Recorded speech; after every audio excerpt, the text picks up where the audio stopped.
I would like to welcome to the call now. I think the first artist in the last 2 years to have had four consecutive number one dance airplay singles in the U.S. "Lonely," "Sorry," "Head and Heart," and now "Bed" this week. Joel Corry, who's a second-time repeat guest to this call. He was on a number of months ago as we were just beginning this pandemic. So please welcome to the call, Joel Corry. Hey guys, how you doing? I don't know how I'm going to follow that though. No, look, Wow. I mean, it was Thanks, Cary.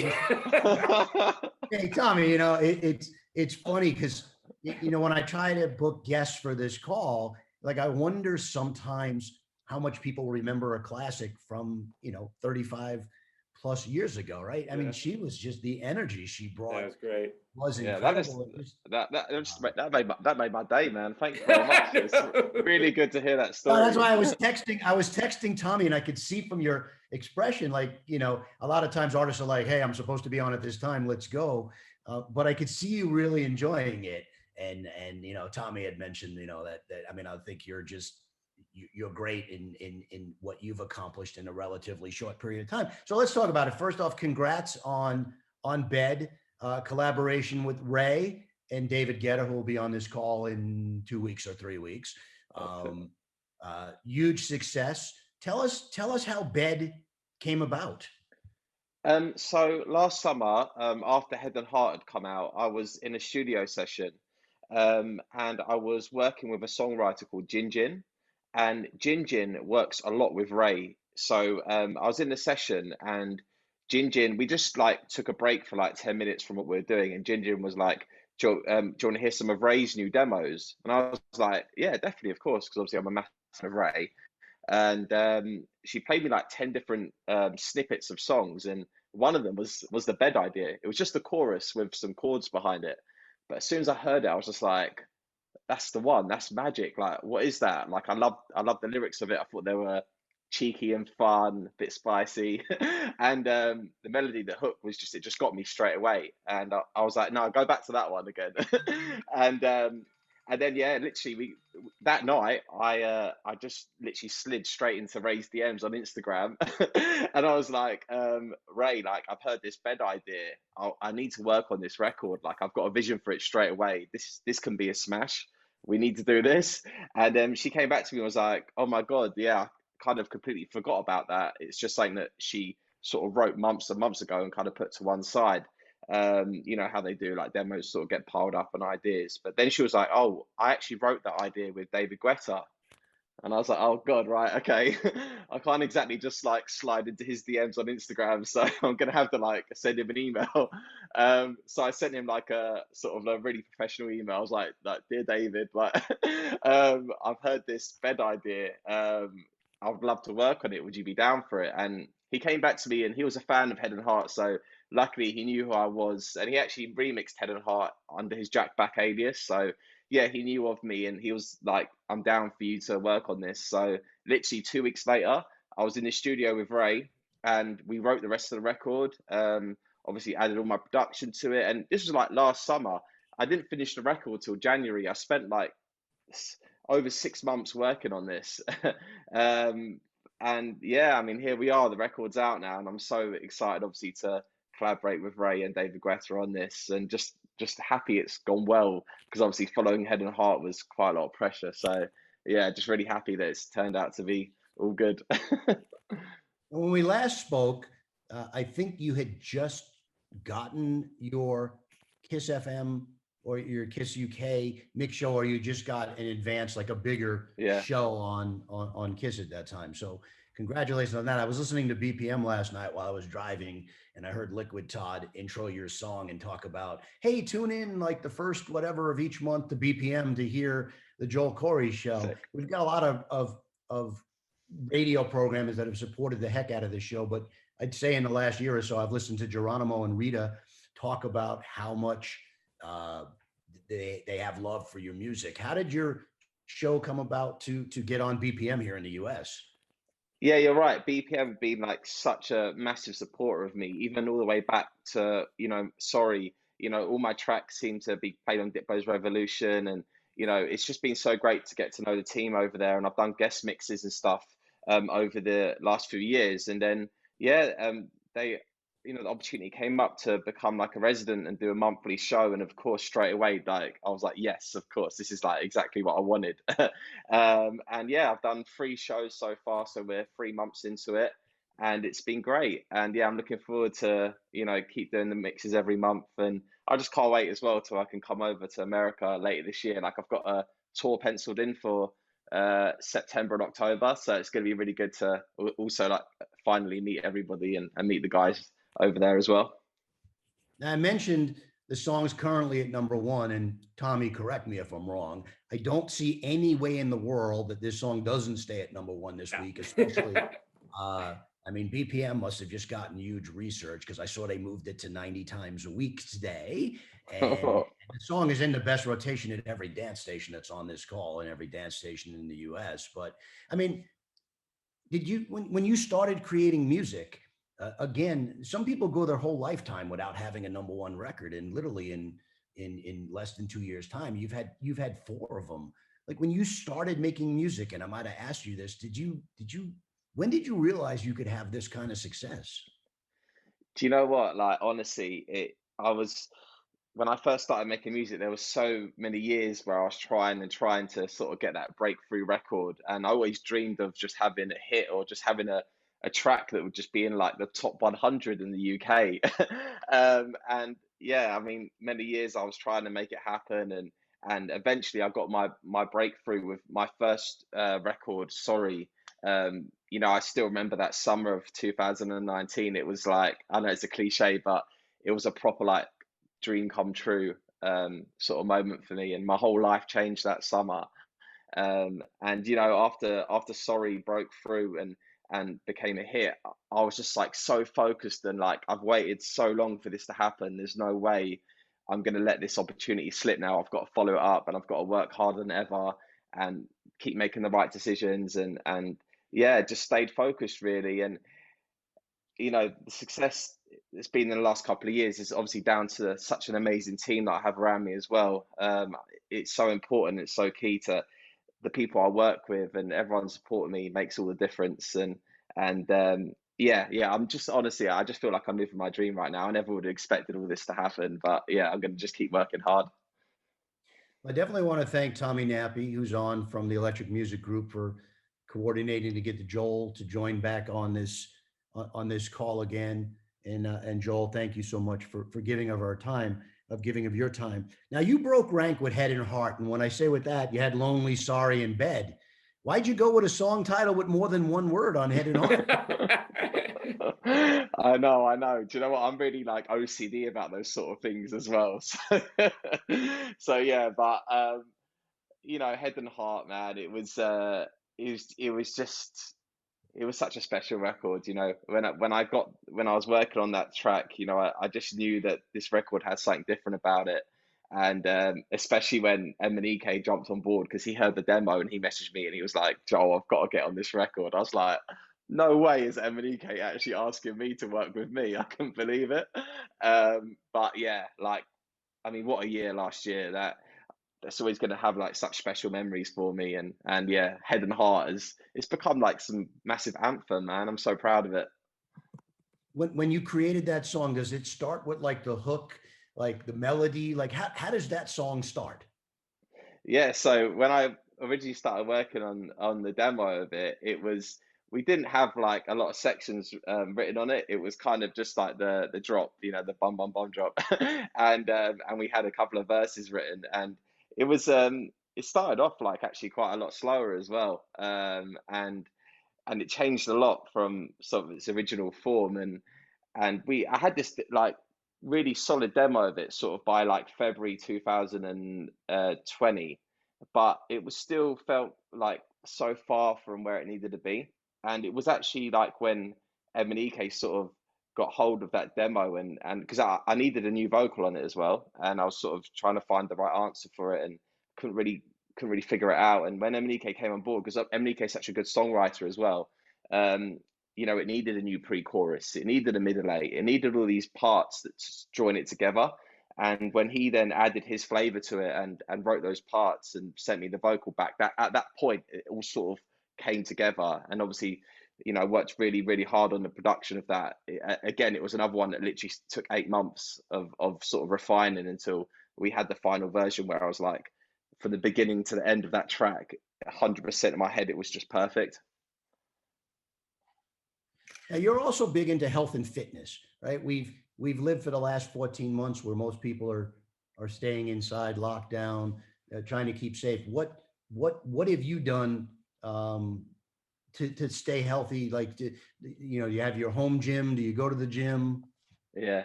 No, yeah, it's been hard, that for me, like my fitness and going to gym is like my other sort of big passion in life alongside my DJing and music. So when the gyms all closed, I found it difficult because it was a big part of my daily routine. That's when I go to gym, it's more of like a mental benefit for me as well as physical. So I did find it tough when it all got suddenly shut down here during the lockdown. But I adapted, and I actually live in a bungalow. Like, so there's like no stairs in a bungalow, right? It's only one floor. So I actually brought a stairmaster to do my cardio. So, um, as I say, every bungalow needs a stairmaster, man. So, so You mentioned every you every mentioned you morning. live in a bungalow. We had Afrojack on the first time, and maybe he lived in a bungalow at that time, but he was on like 2 weeks ago. Now he lives in a castle. Oh, So could we see a castle in your future? well, if I get a castle, the stairmaster is still coming with me. So yeah, I do my cardio in the morning. I get out of bed and just go straight onto that thing for like 45 minutes, and I like that. It's good for my cardio. And yeah, I've got some weights in like my garage that I was sort of using to train. But luckily, the gyms now have opened in the UK. They opened last week, so back to the gym now and back to my routine and a bit more structured. So yeah, feeling really good at the moment. So basically, since I have a spare tire and I'm like 40 pounds overweight, like the next time I get to see you at a festival in the US, you'll be able to look at me and go, "Hey, here's a workout regimen for you." Is that something Oh, we can? 100%, man. Me and you, let's do it. Let's do some hit classes with I the like that. tire. I like that. Now you have a clothing line? Yeah, so when I sort of was doing my fitness thing, like I was actually doing it like really seriously in my early 20s. So going back about yeah, about sort of 7 years ago, I was like actually competing in fitness competitions. And obviously I stepped back from doing that now because it's totally focused on my music and my DJing. But at one point I was like really, really dedicated to the fitness stuff. And during that time, I set up a clothing label to run alongside everything that I was doing in fitness. It was like an active wear, sort of gym wear clothing line. And yeah, I did that for, I ran that for quite a few years, and it worked because it was what I was doing with fitness as well. But sort of when I sort of really started to become much more focused on my DJ, and I had to kind of cut away a lot of the distractions around me and to really home in on the music and get that sort of side of things right. So I ended up kind of stopped doing the clothing thing. But yeah, for the time that I did it and the years I did it, I really enjoyed it. It was good. Now, anything that you can talk about that you're working on, either original, remix? What can we expect from you? Yeah.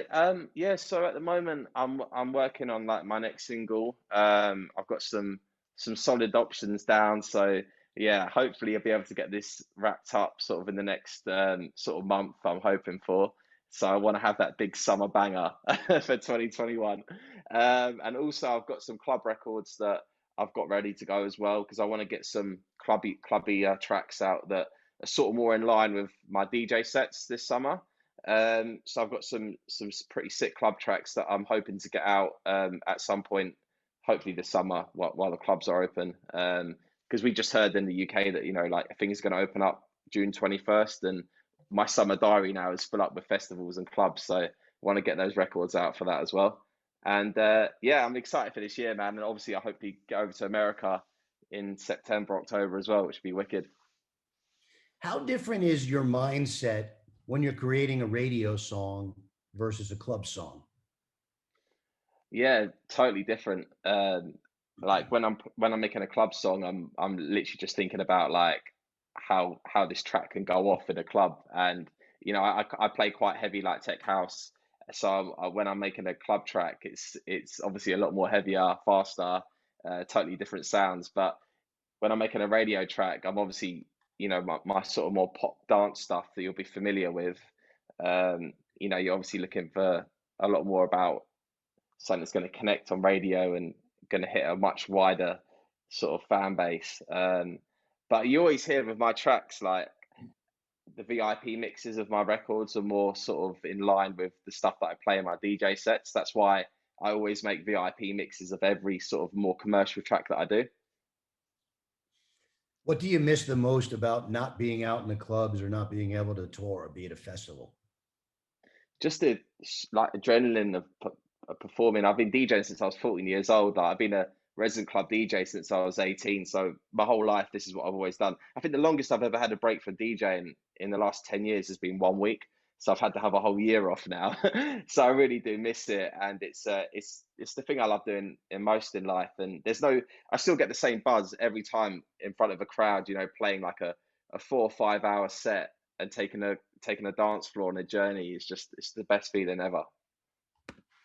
Uh, hey, so you heard Saida talk about working with Quincy Jones, right? And it doesn't really get any bigger than that. And I love, watching you kind of take it all in.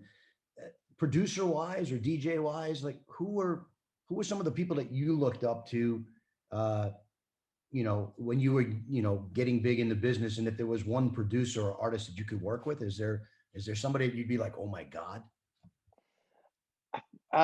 It's a great question. There's so many, but I guess if I had to choose one, obviously I'd probably have to be Calvin Harris. Like he's someone that's obviously stayed at the top of the game for so many. He's just the goat, isn't he? And he's constantly like adapted his sound and brought fresh sounds and sort of like led the way as a pioneer. And I think that's the aim, is always from every release to go to the next release, is to try and freshen things up and come with something that just feels innovative. So I've seen him do that for his whole career and sort of drop in between genres as well. It's just incredible what he's done. And he's also stayed like credible and really respected in the industry. So he's able to go and play like every single festival, but still have all this chart success. That's a proper inspiration for me. Now I'm about to open it up to questions. I want to thank Joel Corry. I want to thank Tommy Neppy for having Joel join the Promoting Promotions One Music Ave call. I know Rita has a question or a comment that she'd like to ask you. Hi guys, how are you? Hi Cary, hi Joel. Oh yeah. What's up? Okay, so I just wanted to say, I know you mentioned that Calvin Harris is a pioneer, but I think I just wanted to mention, like, you have done so much for house music in the US, and I don't think you realize that. Like, we've had such a hard time in US radio trying to get people to adapt to house music. Like, they have been so prominent on progressive house for the longest time, and we've had this frustration where, like, we're not caught up to Europe as far as music. And we just kept trying house tracks and they just were not working. And I think you literally converted our audience ever since we started playing your song. So I know that you're saying that Calvin Harris is a pioneer, but I just want you to understand that, like, so are you. And you have no idea the difference that you've made in the United States for house music. So thank you. That's amazing. Thank you so much. No, it's true. Maybe, like, I haven't been over at all. So yeah, I can't wait. That's why I can't wait to come over and kind of visit and see. It's just amazing to see the music connecting in America. Like, my dream is to do America. That's always been my dream since I was a little boy. So that's really good for me to hear. Thank you very much. It's truly the most amazing thing to walk into a store and to hear Head and Heart playing. Like, Yeah. For all of us radio people, like, I don't think you understand, like, hearing it on Top 40, going in like an Uber and hearing Head and Heart. Like, in Europe, it's very normal to hear house music and dance music, but here it's not, and it hasn't been for a really long time. And you've made such a big difference in not only just dance music, but in our lives as well. So I'm really excited for you to come here and to be able to actually experience that, because it's something that we've been waiting for a really long time. Oh man, that's amazing. That would blow my mind if I heard one of my tracks in an Uber in America. That would be such a surreal moment. I think you're going to have a lot of those surreal moments because your songs have been massive. And to echo what Rita said, I do this for a living. I've been promoting dance music and getting it played on the radio for 35 years. And Rita and I and Geronimo and John McDaniel and Jerry Hughes. Like house music just hasn't gotten played on radio for a while, and we've seen it like transition really nicely. And kudos to Tommy Nappy on Head and Heart. Like, I know how hard, Tommy, you worked top 40 radio to convince them to play the record, and to have ultimately a top 20 pop record was incredible. So kudos to you and your staff. Oh, well, and Rita, I can't thank you enough for the amazing comment and quote, and it is true. I mean, when we were working Head and Heart, I remember watching a Arizona Cardinal Buffalo Bill game, and they were in between. It was a timeout, and in the background, I hear Head and Heart blasting in the stadium.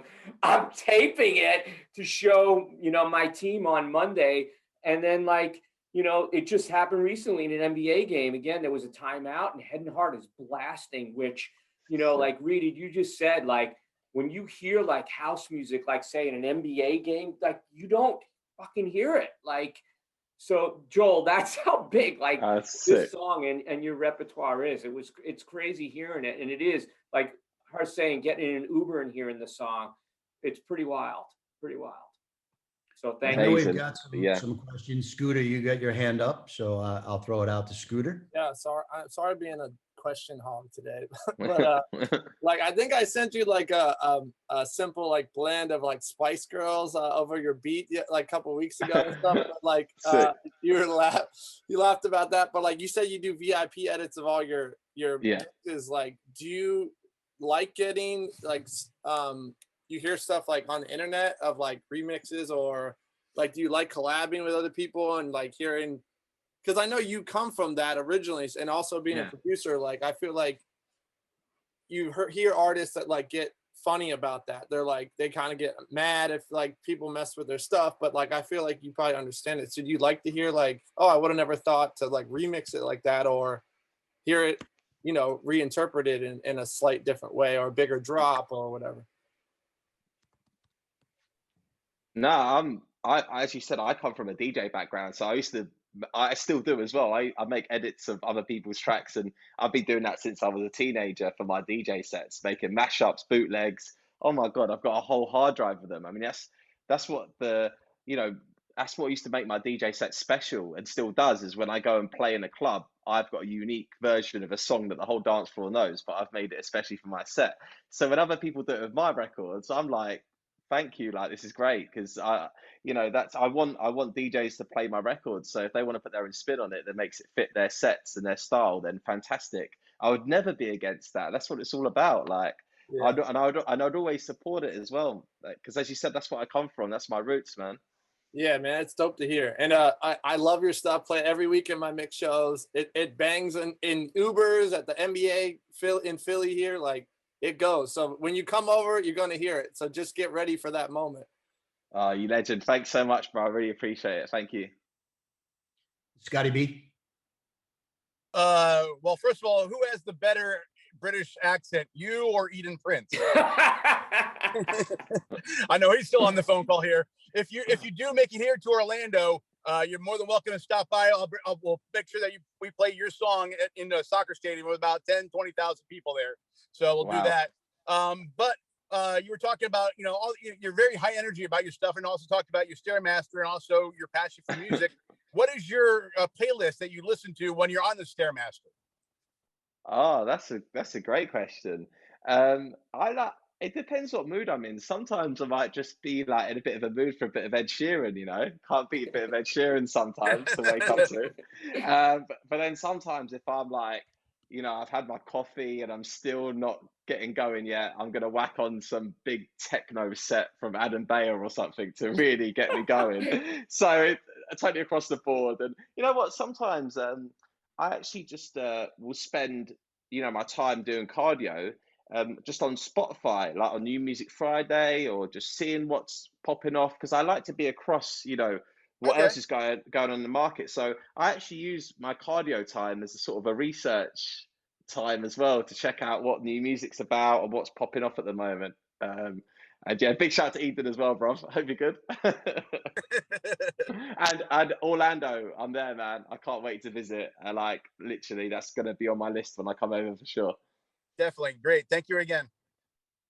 Hey, Joel, thank you again so much for spending so much time with us. I know that Manny Vandal on here, I know him as his father, has a question he wants to ask you, but I do want to thank him because he was the gentleman that came up with the idea to say, hey, put your hand up if you want to ask a question. Otherwise, I'm like, anybody got questions? Yeah, So yeah. Manny, Joel, what's up? Manny Nexus Radio. How you doing? What's up, man? What's up? It was great to see you in Amsterdam in 2019. I think that was. And then Miami Music Week the year before.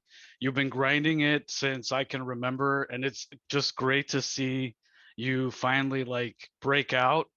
Kind of like how what Rita was saying. It's great to hear your music everywhere. And I just want to say congratulations and yeah, congratulations and thank you.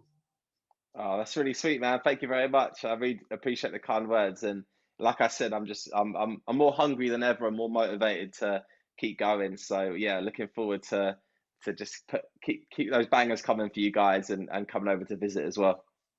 so as I Thank you. mentioned, Don't we have a lot of, mix show DJs and radio programmers, some of which are, producers as well or remixes. Britt Daly, who's on the call from Promo Only, who does all of our great graphics and stuff, also a brilliant vocalist. How do you go about looking for vocalists, top liners? I mean, I might have asked that earlier, but what is Yeah. it? Do you like when people send you stuff? Do you Yeah. suss out people?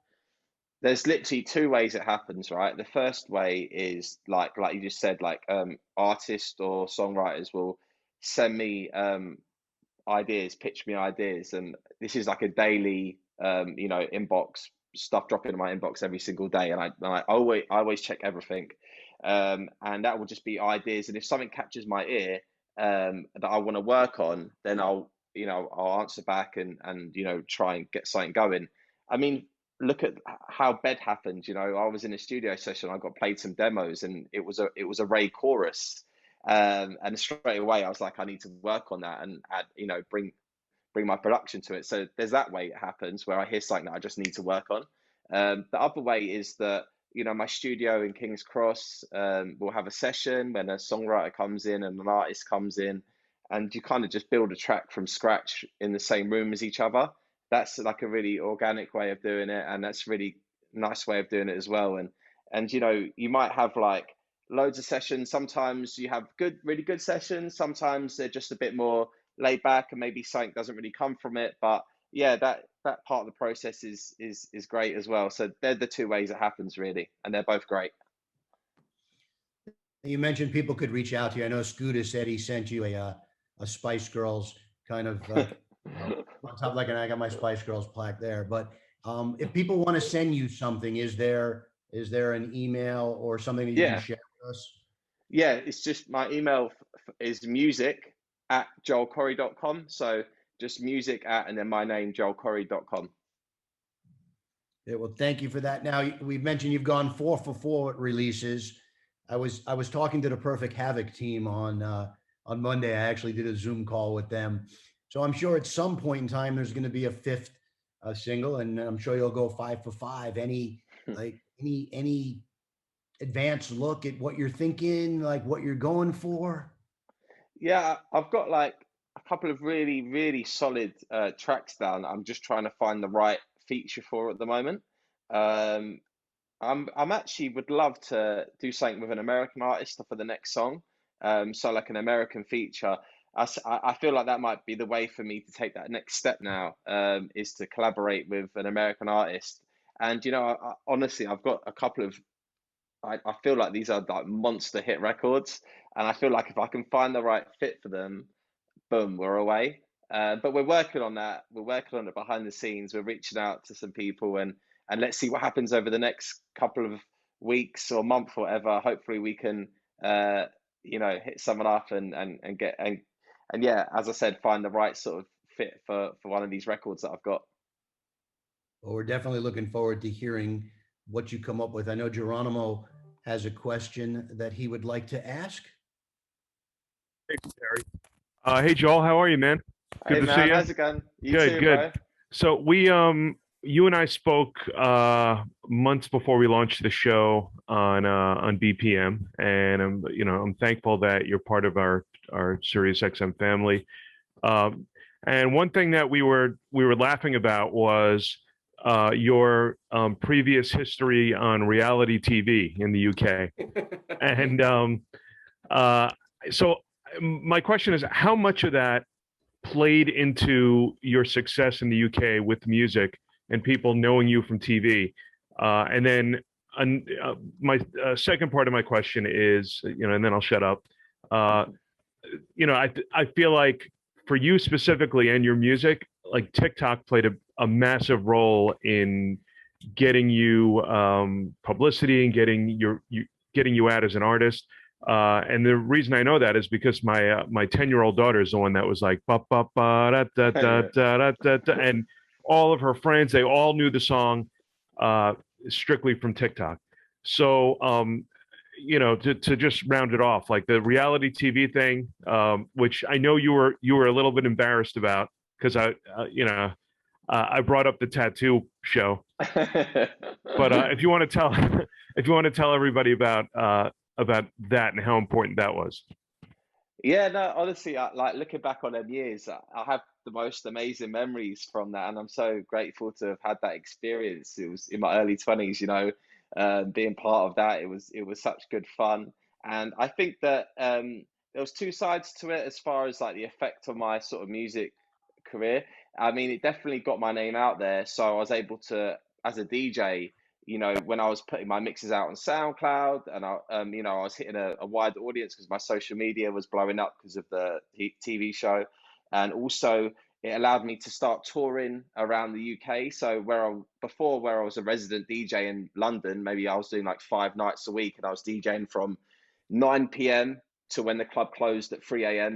Doing the whole night as we do as residents. It went overnight from doing that to being booked, in a nightclub up north, playing for 1 hour, earning 5 times the amount I was getting as a resident. So on that side of things, the TV exposure really helped. And obviously, I was really promoting myself loads. I put mixes out every week, putting bootlegs out and just hammering home and making the most out of that exposure. On the flip side, it obviously there is a stigma around reality TV, and maybe it did put up a few hurdles as far as me progressing as an artist.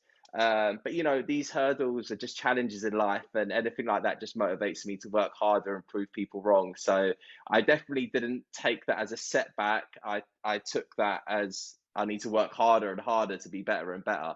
And that's always my mentality with everything. So overall, amazing experience of my life. I look back on those years with the fondest memories. And TikTok, I still feel like TikTok's the first thing that's made me feel old.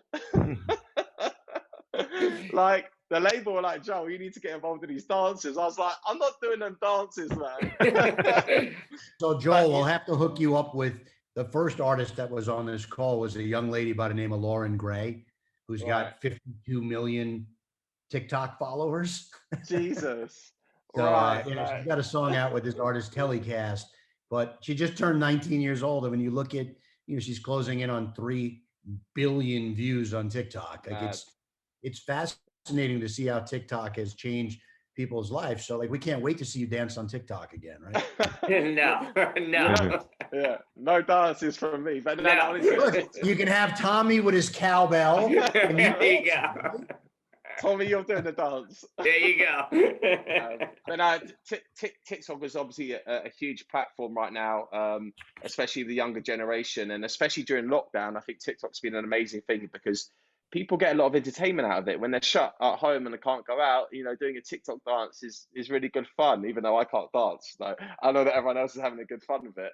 And my records seem to connect on TikTok, especially Head and Heart. Like you said, it kind of went viral on there. And I love watching, people doing it, making up their creative stuff with it. And I've been getting involved, and we've been doing campaigns with TikTok, especially around Bed as well, and around the Brit Awards. I just got nominated for some of the Brit stuff, and we did some TikTok stuff around that as well. So yeah, I'm definitely like, trying to put stuff out there. But yeah, I'm not gonna lie. Like I said, it makes me feel old. It makes me feel old for sure. Well, I can tell you that I feel, and I know Rita and I talk about this a lot, that you really represent the next generation of stars in music because you're nice, you're affable, you're approachable, and although you have a team, behind you, like you almost wouldn't know it because you respond and you're responsive. And and then just my last thing, I know you're in good hands with Tommy Knapp because he's an absolute beast. So thanks, Joel. Appreciate it, man. Good to see you. Thanks so much. Yeah, you too. Thank you so much, and thank you for all the kind words. I really appreciate it, man. Well, I know we've run a couple of minutes over with Joel. Thank you, so much for spending so much time on this call with us today. I don't know if Tommy, you've got any last things. If there's any, I see Kel has his hand up, so we're gonna have one more question then. Hey Joel, how are you? I just wanted to be another English person on this call, really, Oh, so yeah. we can bring up the English people a bit. All right. I do the audio and video programming for the UK branch, so I'm actually in London as well, the same as you. But because I knew Monster Boy Sorry before you kind of gave it that rework, and which is it was a great rework of it. And what sort of gave you the inspiration to sort of redo that one? Because it was a really good rework of it. Oh, mate, yeah. I mean, it's well, when I started DJing when I was like 14 years old, I started with garage music. That was my teenage years. I was really involved in the scene. My favorite thing every weekend was to go to Scream Records in Southgate in North London to get the new garage white labels. And my brother was an MC, and we used to record mixtapes together. And for everyone listening that's not aware, Sorry is a cover of a very classic garage record. That was a big like classic garage record in the UK, and it was one of the first vinyls I ever brought growing up, and was like a proper staple of my DJ sets when I was a teenager. So when I went to cover it, it's because I had a lot of love for that record, and I was just in the studio with Hayley May, who did the vocal on Sorry, and just jamming to some of my favorite old school garage tracks, and Sorry came on, and I was like, the original Sorry vocal is a male vocal, it's Denzi, and I was like, this would sound, I would like to hear this flipped with a female vocal. And I'd worked with Hayley quite a few times on some other records, so she loved the record as well. She loved the original, and as soon as she sang that hook, I was like, boom. I was like, honestly, this feels so fresh to me. We need to get this. And we laid down the track within like 2-3 days. It was the quickest record I've ever done. It's one of those ones that just literally just came together so quickly. And I was nervous putting that out because I had a lot of respect for the original, and I have a lot of respect for garage music. And I know that doing covers is, some people frown on it sometimes. But one amazing thing to finish off with this that came out of it was I became really good friendship with Monster Boy and Denzi. They really they really supported the record. Obviously they were really happy that it become a hit record, and we were messaging each other like every other day. They wanted to know the chart positions. I was sending the stats, and they were buzzing. And Monster Boy's daughter actually came to one of my gigs in Nottingham. I had a gig in Nottingham, and his daughter came to the gig, and she came on stage with me. When I played Sorry, she FaceTimed her dad. It was just like, yeah, man, Brilliant. Just really nice. And yeah, the icing on the cake was to build that relationship with both of them. It's such a great rework, because I've been on the Luminar and Deltic resident DJ circuit for 20 odd years, so I was so over the original version of it. It's kind of hard to play that again, and it lost its impact a bit, but your version just breathed so much new life into it, and it sort of became a floor filler again. It's great. So yeah, nice work.